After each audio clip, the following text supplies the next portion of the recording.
My name is Dennis Cooley. I welcome everybody. I'm the director of the Northern Plains Ethics Institute, which is the host of the long-running Science, Religion, Lunch Seminar series.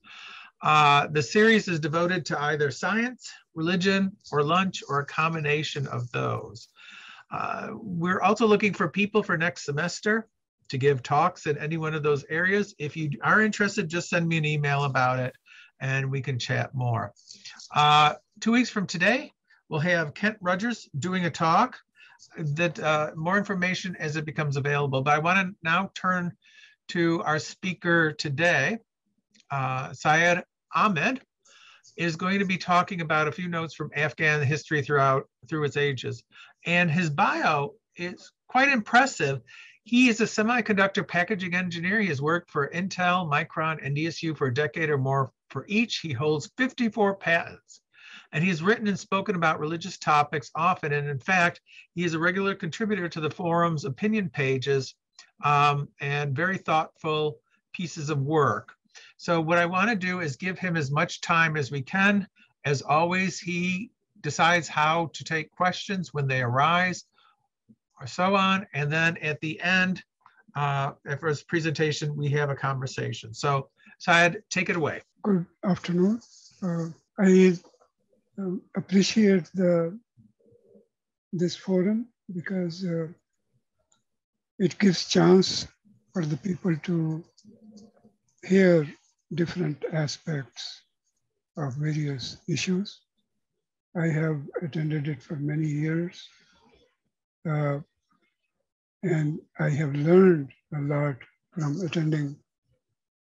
Today I thought that I should choose this topic about Afghanistan because recently there has been a lot of discussion on this.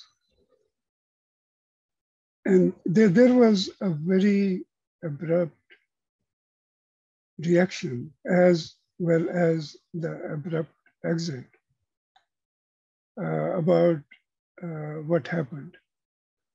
And while I was hearing all those news on the TV, I was wondering what really it meant. Most people said it was a defeat, but I was not very sure. So I thought I gather some information and share with the people who attend this seminar. So I thought of presenting 4 aspects.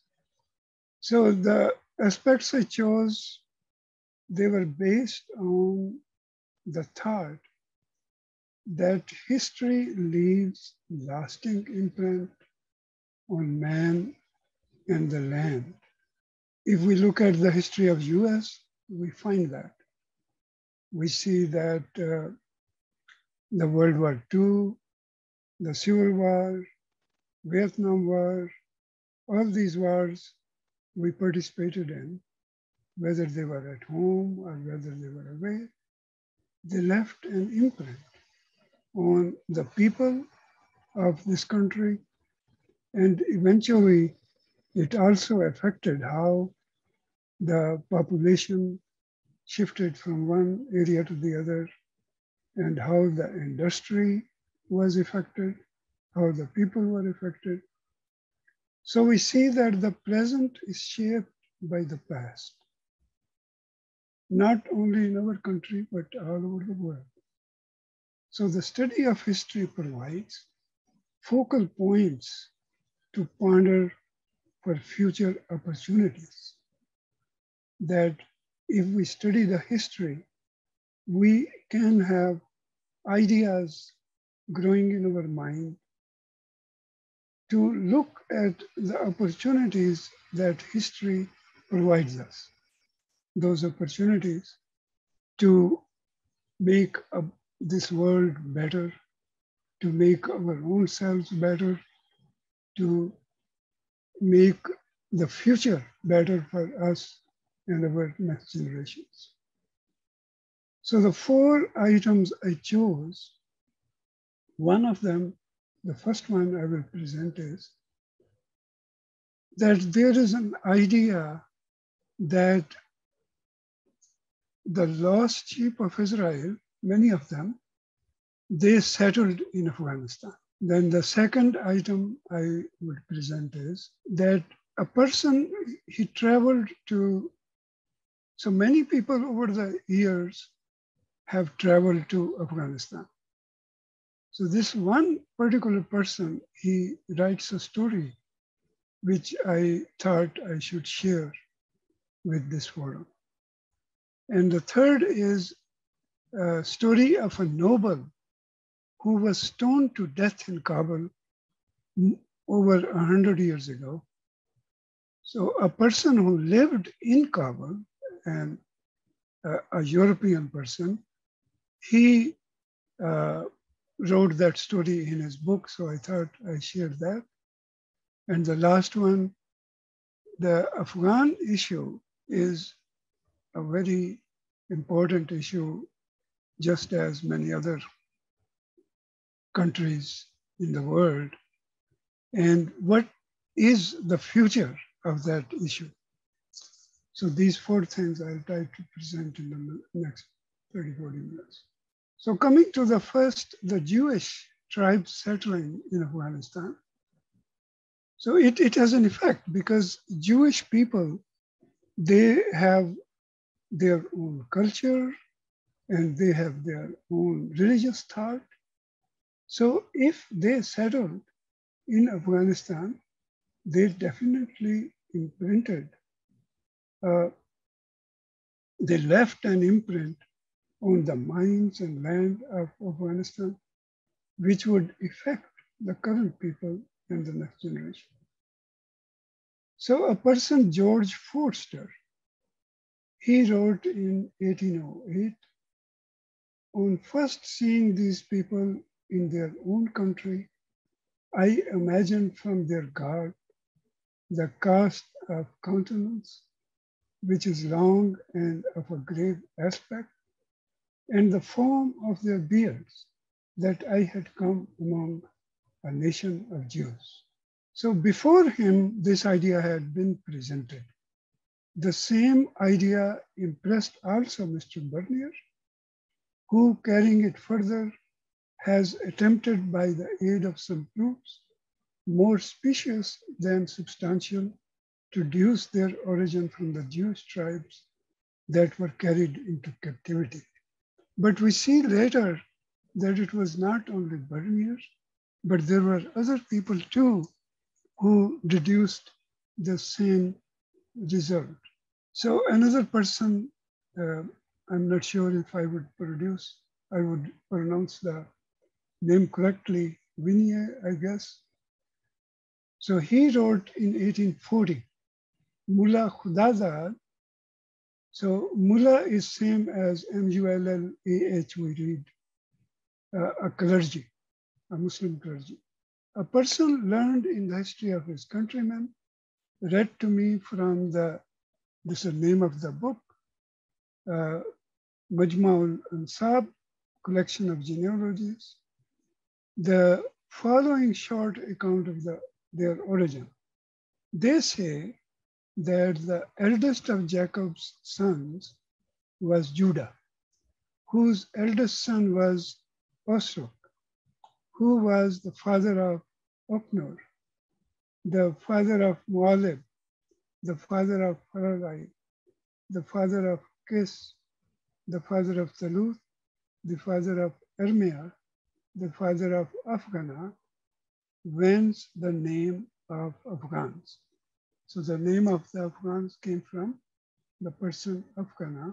He was contemporary with Nebuchadnezzar, called himself Bani Israel, means Israelites, and had 40 sons, whose names there is no occasion to insert. His 34th descendant in a direct line after a period of 2,000 years was Qais. From Qais, who lived in the time of the Prophet Muhammad, there have been 36 generations. Solom, the eldest son of Afghana, who lived at Sham, Damascus, Syria, left the place and came to Gora Mishkon, a country near Herat, and his descendants gradually extended themselves over the country now called Afghanistan. Then another person, Joseph Wolf, wrote in 1845, I proceeded to Mazar. We hear Mazar-e-Sharif in the news. Some Afghans claim a descendant from Israel. So this presentation should be available to read later. Hence, I passed to Peshawar. So Peshawar is the same, the city Peshawar in Pakistan. Here I had also a singular book read to me of the origins of Afghans. The Pashto book of Luti. The account in this book agrees with that given in the Timur-Nama. So these are the names of the books. I thought the general physiognomy, not Jewish, but I was wonderfully struck with the resemblance that the Yusufzai and these are name of the tribes. Two of their tribes bear to the Jews.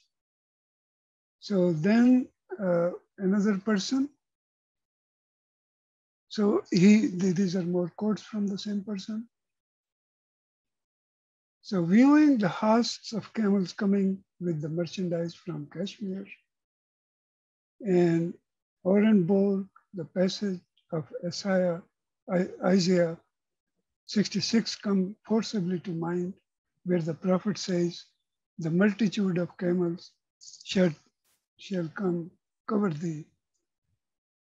So these are a number of references which point to the Jewish tribes coming and settling to the area, and many people claiming to be descendants of those tribes or being the Israelites. So he lists 6 reasons that these people can be traced back to Israelites. First reason he gives is that their personal resemblance to the Hebrew family. The second he gives, they have been named by themselves, Bani Israel, children of Israel. Then the third, he says, the names of their tribes are Israelitish. Then fourth, he says that the Hebrew names of places and persons in Afghanistan are of far greater frequency than can be accounted for through Mohammedan association, Islamic association. And indeed, these names existed before the Afghans became Mohammedans, Muslims. The fifth reason he gives is that all accounts agree that they inhabited the mountains of War from a very remote antiquity. It is certain that the princes of War, so War is a province or an area in Afghanistan, belonged to the Afghan tribe of Suri, and that with dynasty was allowed to be of great antiquity even in the 11th century. Sixth, he gives, the reason gives, Afghan is the name given to their nation by others. The name they give their nation is Pashtun. So there is more description given by him. And then another person, Balu, gives the same kind of information and references. Then there's another person, Edward Balfour. So there are many references which point out that the lost sheep of Israel, they traveled to those areas and many of them, they settled there. And for so many centuries, they obviously married local people or among themselves and spread in the area. So there are roots, Jewish roots in the area. which probably bring their great relation to God, their relation to scriptures, their relation to religion. So it is up to the researchers to see how their presence affects the current situation there. So the second thing I want to bring to this meeting is that a person, O.M. Burke, he inherited a lot of money somehow, and then he thought that he should spend money to go and study Sufism. So he went to many Muslim countries to study Sufism. He even went to Mecca. Though he was not a Muslim, he managed to go there. So one of the stories he writes is about meeting some people in Afghanistan. So he calls them the followers of Jesus, the followers of Isa, son of Maryam, Jesus, son of Mary, generally call themselves Muslims and inhabit a number of villages scattered throughout the western area of Afghanistan, whose center is Herat. I had heard of them several times, but considered that they were probably people who had been converted by European missionaries from Eastern Persia, or else they were a relic of time when Herat had been flourishing bishopric of the Nestorian Rite before the Arab conquered Persia. So he goes on to say that, but from their own account and what I could observe, they seem to come from some much older source. There must be about 1,000 of these Christians. Their chief is Abba Yahya, who can recite the succession of teachers through nearly 60 generations to Isa, son of Mary, Jesus. According to these people, Jesus escaped from the cross, was hidden by friends, was helped to flee to India, where he had been before during his youth, and settled in Kashmir, where he is revered as an ancient teacher. It is from this period of the supposed life of Jesus that these people claim to have got their message. I had several conversations with the Abba. The Abba lived on a farm, and like all the Christians says, that their teacher stipulated that his followers should always have a worldly vocation. Jesus, according to this community, was a carpenter and also a shepherd. He had the power to perform miracles, and he did indeed die for the sake of the people. The traditions of the Messiah, anointed one, the Jesus, is the holy book of the community. They do not believe in the New Testament, or rather, they say that these traditions are the New Testament, what they have, and that the Gospels which they have, we have, are partly true, but generally written by people who did not understand the teachings of the Master. Abba Yahya knew his own scriptures plus great deal of Jewish writings very well indeed. My son, he said in his softly accented Persian, these people are reading the repeating a part of the story. They have completely misunderstood the message. We have the story told us by the Master. So what they claim is that they heard what they have directly from Jesus, and they have the real story. Briefly, the doctrine is that Jesus was the Son of God because he had attained the rank through his goodness and sacrifices. Thus, he was equal to a divine person. He came after John the Baptist, who himself had reached the highest degree of development possible at the time. So there was a great deal of confusion at first because I was talking about sacraments and being saved.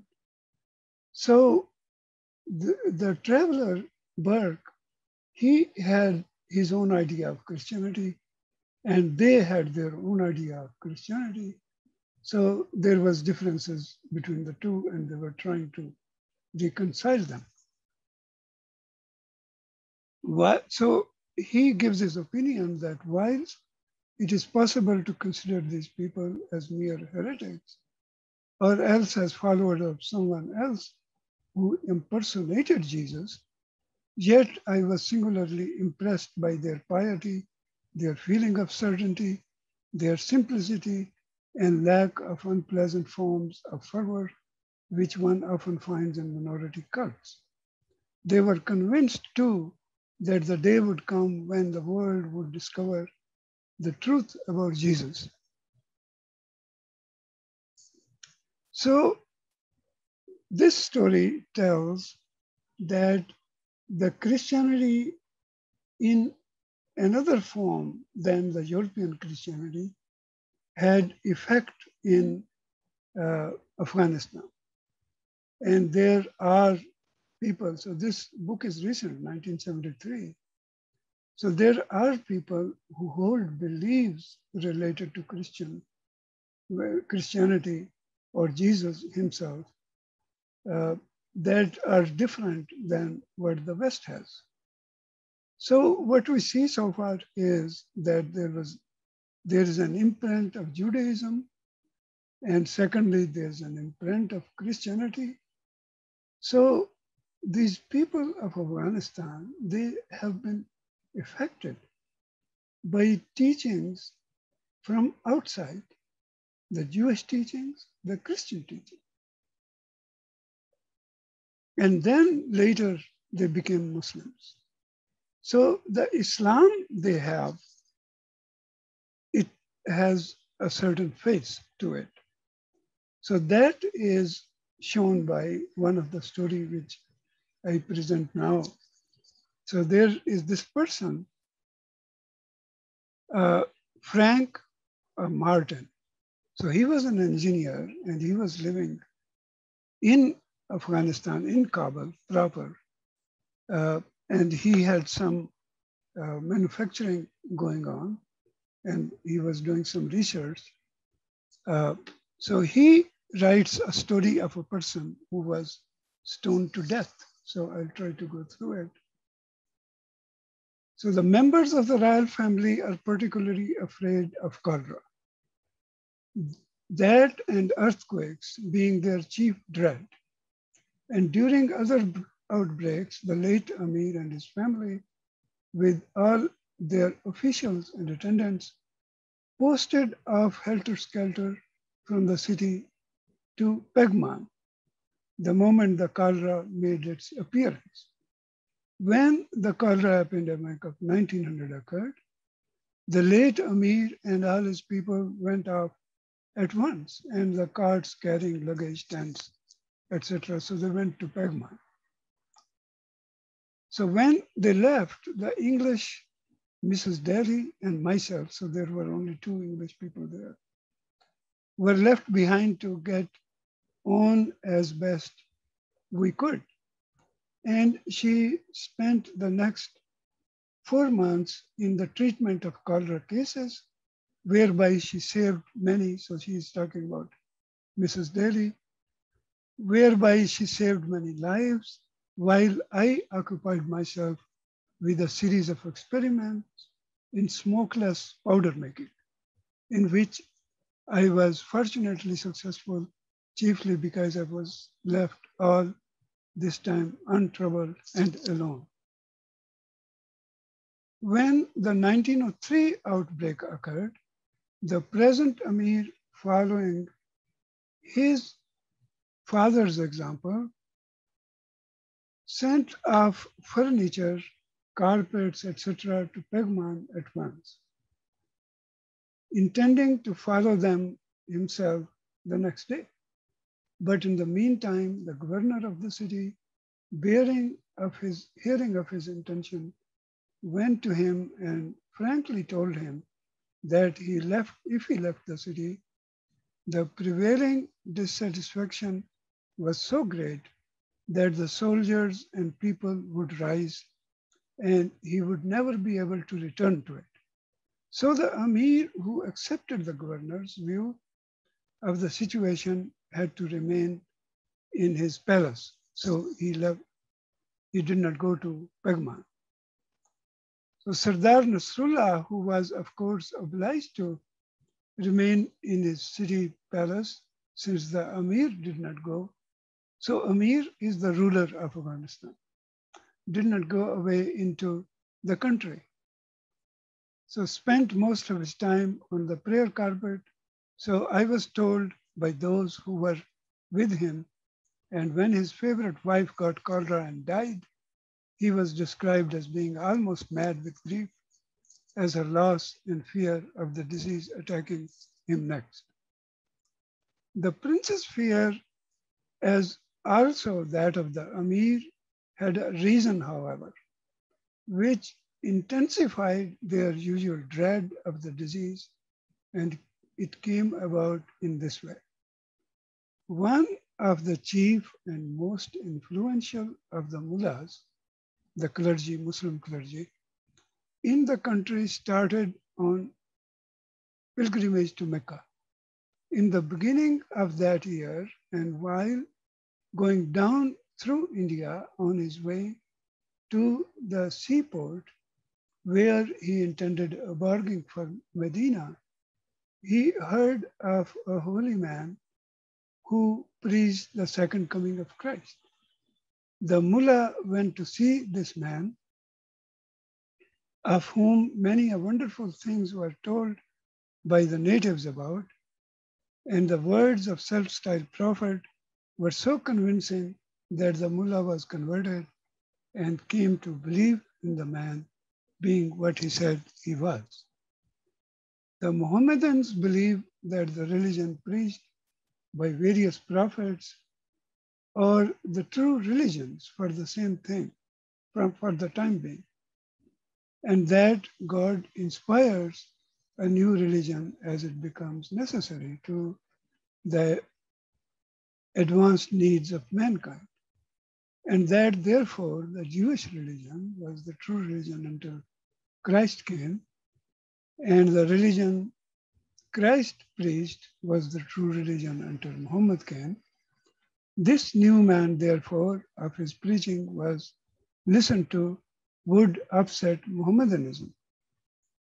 And as he preached, the Muslims must regard Christians as brothers and not as infidels, this would render useless the Amir's chief weapon, jihad, religious war, in case of English or Russian aggression.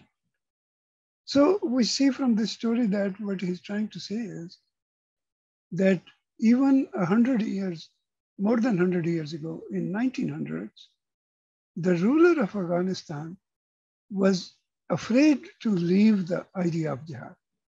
He wanted to stick to idea of jihad, and any notion which came across that the Muslims could befriend Christians and they could live together peacefully was not acceptable to him.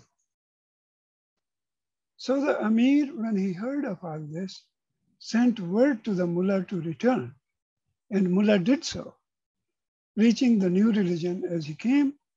And as soon as he was well within the boundaries of the country, he was made prisoner and brought to Kabul. Here he was examined by the Amir, but the Amir could not find in Mullah's clever replies nothing against the true religion which would make him an infidel and therefore worthy of death. For a Muslim, according to the Quran, this is not true, who becomes an apostate must be stoned to death. This is not in the Holy Quran, but this is commonly thought by many Muslims. he was then sent to examination. So he continues the story, and what he tells us that he was examined 4 times. So once by the Amir, and then by the Sirdar Nasrullah Khan, and then by a jury of 12 of most learned mullahs, and they did not find him guilty. And then again, the majority of the mullahs made affirmation that he was innocent, 4th time, of anything against their religion. But 2 of the mullahs, so it's like Supreme Court or a court, and out of the court, 2 disagree, who were friends of Sirdar Nasrullah Khan and had been talked over by him, gave their verdict for death. And on the finding of these 2 mullahs, the man was condemned by the Amir and stoned to death. Before being led away from the Amir's presence to be killed, the mullah prophesied that a great calamity would overtake the country and that both the Amir and the Sirdar would suffer. About 9 o'clock at night, the day the mullah was killed, a great storm of wind suddenly rose and raged with violence for half an hour, and then stopped so suddenly as it came. Such a wind at night was altogether unusual. So the people said that this was the passing of the soul of the mullah. Then cholera came, and according to former outbreaks, another visitation was not due for 4 years to come.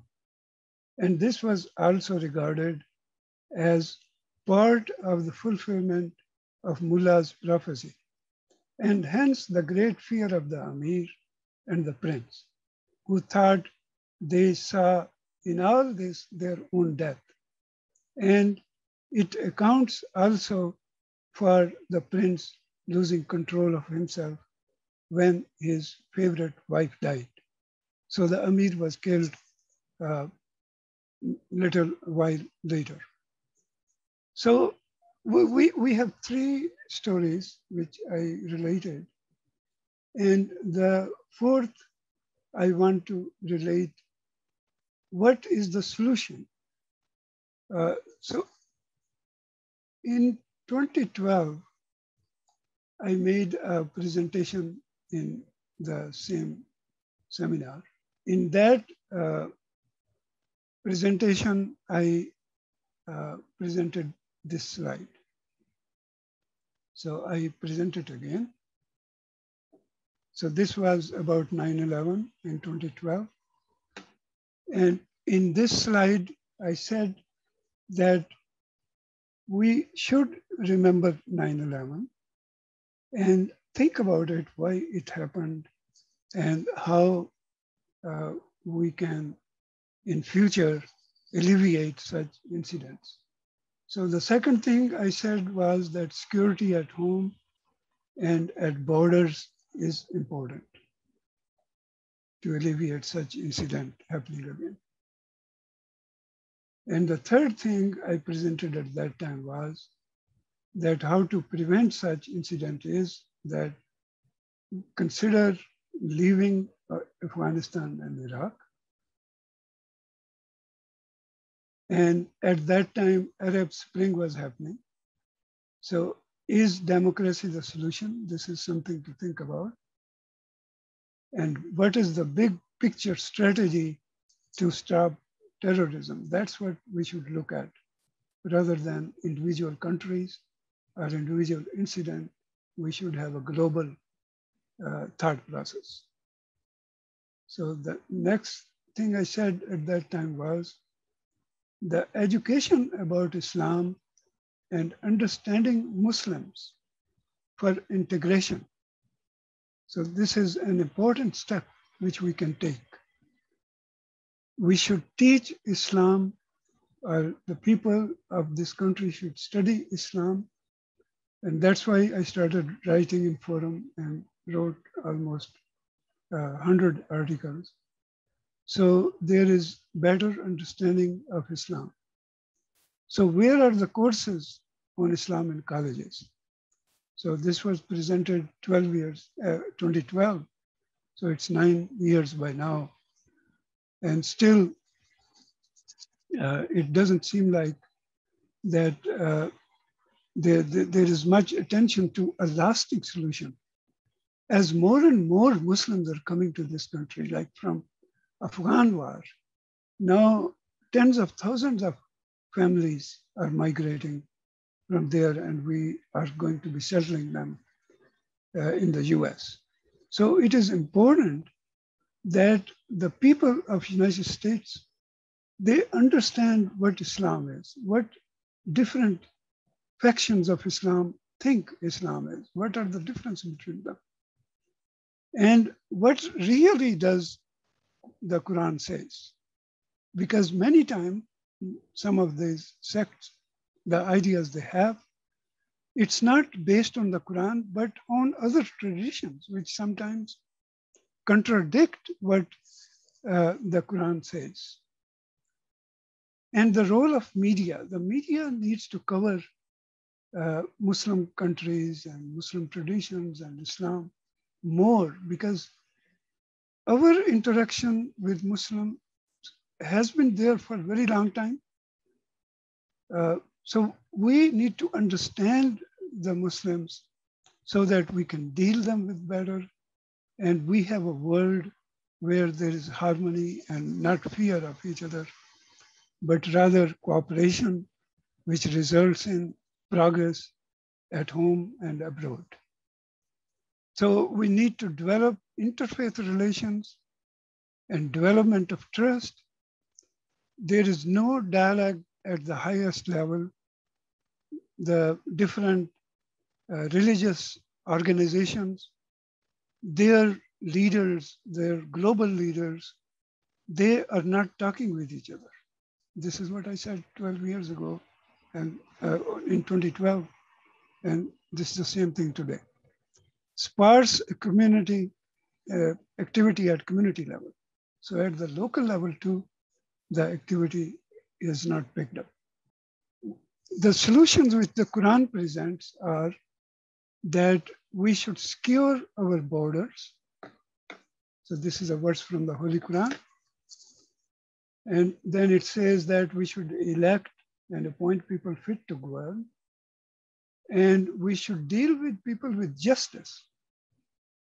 So justice is the solution to the conflicts in the world.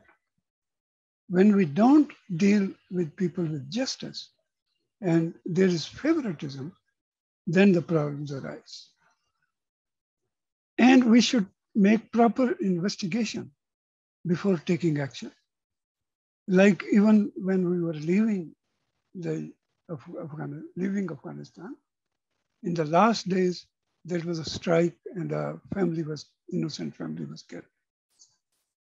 So the Quran says that we should make proper investigation. And we should work against the wrong notion of jihad, which is found among many Muslims. That notion is against the teachings of the Holy Quran. And what is the solution to the problem in Afghanistan, which was presented more than 100 years ago? So this book was written in 1900, so 120 years ago, in which the writer presented his view of the problem. So he said that the practice of attacking the people of other religions prevalent among Muslims, which they name as jihad, is not the lawful jihad. But as some Islamic notions have a fold swept into this habit, therefore it is not easy for them to abandon this habit. Rather, it is quite possible that they become mortal enemy of the person who gives such advice and may even want to finish him off under the heroic passions. Yes, a way comes to my mind, and that is if the ruler of Kabul, who has such an awe over the Afghan people that it may be impossible to find similar awe in any previous Afghan ruler, should gather renowned scholars and bring the matter of jihad into discussion. And then, through the scholars, make the public aware of their misconceptions. Rather, have some booklets written by the scholars of the country in Pashto, local language, and have them widely published. Then, for sure, such actions will have deep effect on public, and the emotions stirred by the ignorant religious clergy spread among the public will subside eventually. And certainly it will be unfortunate for the public if the ruler does not pay attention to this necessary correction. And the final result is the trouble for that government which sits quiet on such edicts from the mullahs. So that is the solution which was given 120 years ago. And if the Afghan governments over the years had paid attention and taught people the right concept, the Islamic concept of jihad, we wouldn't be where we are today. So thank you very much. And now I'll take questions. Do people have questions? I have put one in to the chat. So, but I can give that up if somebody else would like to start off the questions first. Okay, let's start with mine. By the way, there's a nice compliment to this talk. Roby Barrett gave one last week talking about Afghanistan, and much of what we heard today is consistent with that. So it's nice to see our scholars in agreement in some things, but of course with new ideas, each of them. I was going to ask you a question about the ethnicities in Afghanistan. So one of the things I've come to understand about Afghanistan is it's not a nation per se the way that a lot of other places are, where there's a cohesive identity among the people of it. It's the ethnicities are very strongly held. And so I've looked this up. There's Pashtuns, Tajiks, Hazaras are the majority or the main ethnicities there. And then you've got the Uzbeks and so on. So is Islam enough of a connection to build a community, do you think? Yeah, so the issue is that these ethnicities not only nations, but also in the concept of Islam. So some of them are Shias, so like Hazara are Shias, and others are Sunnis or Ahl Hadith or different other sects of Islam. So not only that they differ in their physical or hereditary ways of living their life, their customs, which are, or the way they dress themselves. There are differences also of the religion. So that makes them even more apart from each other. If you compare with, say, the United States. United States, one thing you find common all over the country is the language, which is English. So when people come from Mexico and you have Spanish, so that suddenly makes a difference. So now think of Afghanistan, a small country, much smaller country than the United States, and then think of all these ethnicities, which not only differ in their customs, but also they differ in their languages. So Pashto is not spoken everywhere. So they speak Persian, they speak Pashto, and they speak other local languages. So then there are religious differences. So like in Kafiristan, they're not mostly Muslim. So the people who are Muslim, they are again divided into different sects of Islam, which have different way of interpretation of different aspects of Islam. So that makes a great difference. Same thing in Pakistan. In Pakistan, the only language which unites the people is not even spoken by most of the people, which is Urdu. So you will see all these magazines and news and whatever in Urdu. But when you go to Punjab, people speak Punjabi. When you go to Sindh, people speak Sindhi.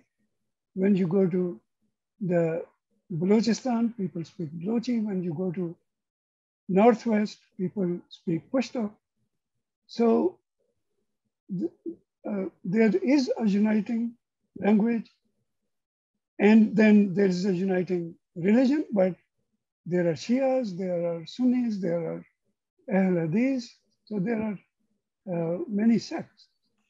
So in US too, there are many Christian sects, but there is more commonality which comes among the Americans, which is the language. So wherever you go, you speak the same language. So that's a big factor, yes, that these ethnicities, not only that they bring a difference in customs and how they live, but also the difference in religious thought and how they practice Islam. And I think that's an important thing when you're talking about that. It's how folks frame their reality, what they think is real and what they so on, because the language guides us on how we think about what our role is in society and so on. So I think all of that is absolutely right. If I can ask a question about the media, how optimistic are you that the media is actually going to be able to do anything complex along the lines of what you're suggesting? Yeah, so media can play a good role if, number one, media is independent, and number two, they are self-sufficient. So independence is difficult when you live under the threat of your life, that if you go the wrong way, you may get killed, you may get kidnapped, you may have legal cases against yourself. So media could have been a bit independent, maybe 5 years ago or 2 years ago, but still the media people were under the threat of the Taliban. And now Taliban being in power, I don't think they will allow media to say whatever they want to say. Even in Pakistan, when Musharraf was there was much more independence of media, but over time, there have been pressure on the media, especially from the religious groups. That religious groups are so strong, and the media also has to look at their income, that they don't want to say things which would create enemies and affect their revenues. So same thing in Afghanistan, but in Afghanistan, the situation is much more restricted. So I want to open this up to other folks to ask questions. Is there a question that somebody would like to ask, Syed? There's one from Kent Rogers. I apologize coming in a little late. Please summarize what is the key significance of the possibility of last tribe of... Right. You answered my questions about that. Yeah. So Kent writes, in your view, what can academic institutions like NDSU with small religious studies programs do to educate? So practical question. So the education of religion is an issue in the United States.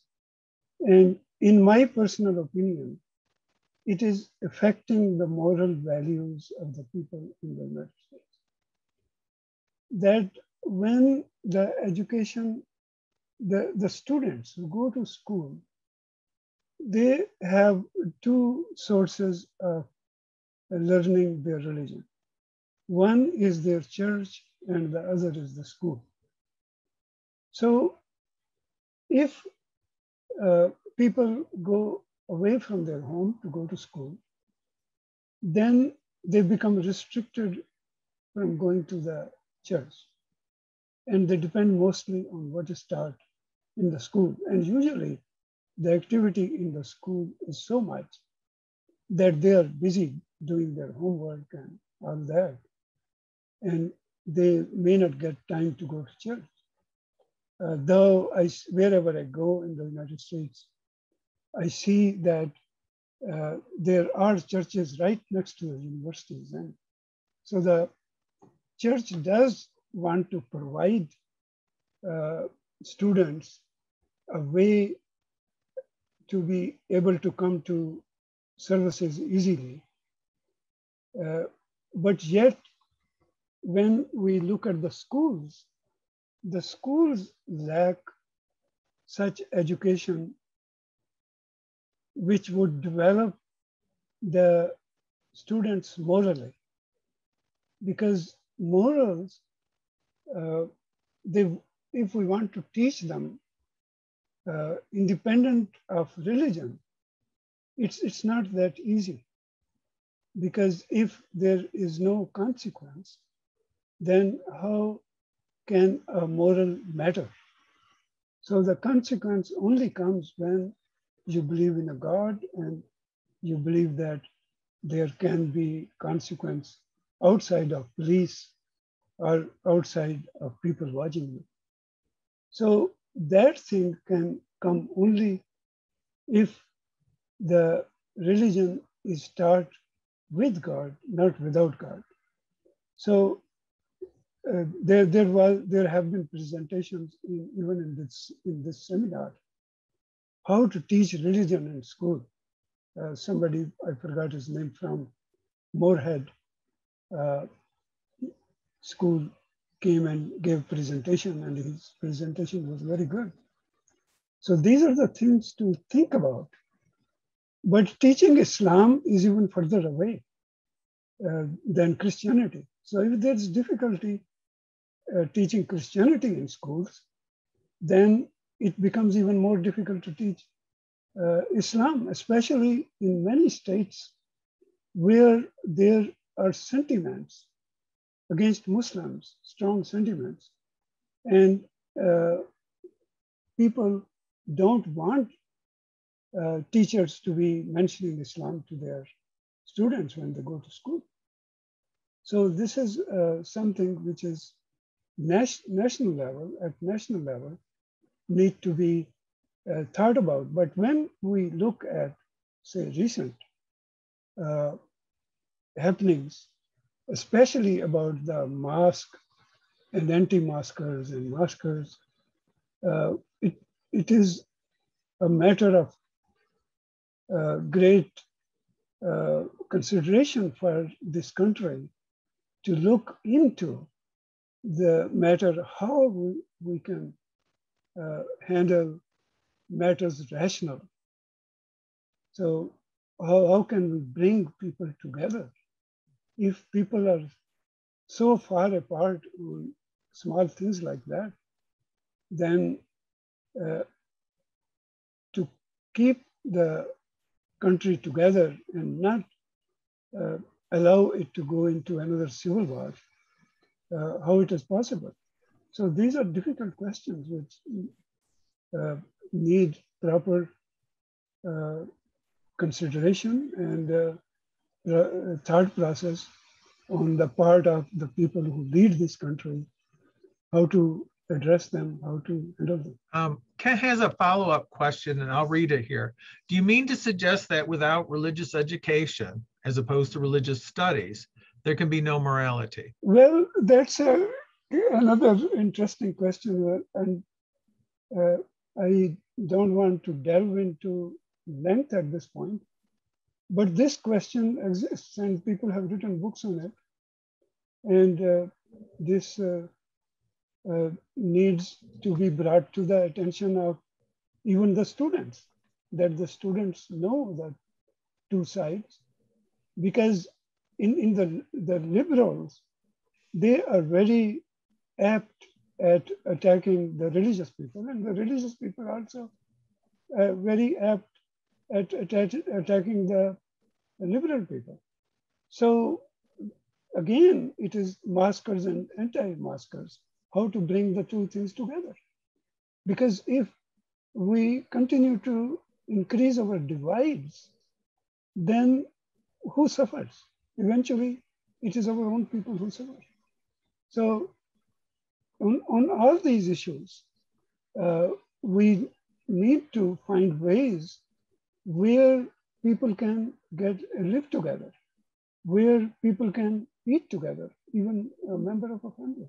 This has been discussed in this forum before, that when in the last few years, there was so much divide between on election matters and on candidates that the politics could not even be discussed on our dining table. So how we handle these difficult questions, it is important for us to know as a community, as a nation, that how we can make a nation if we are going to become so far apart discussing these issues. Well, we've run out of time, but I want to take a few more minutes to there's one more question that we have from Tyler Waltz. And so Tyler asked, do you have any key books or articles you would point to for those seeking further information? So the first part of the information, Jewish people, I took mostly from a book, Jesus in India. I myself am an Ahmadi Muslim, so I mostly study my own literature.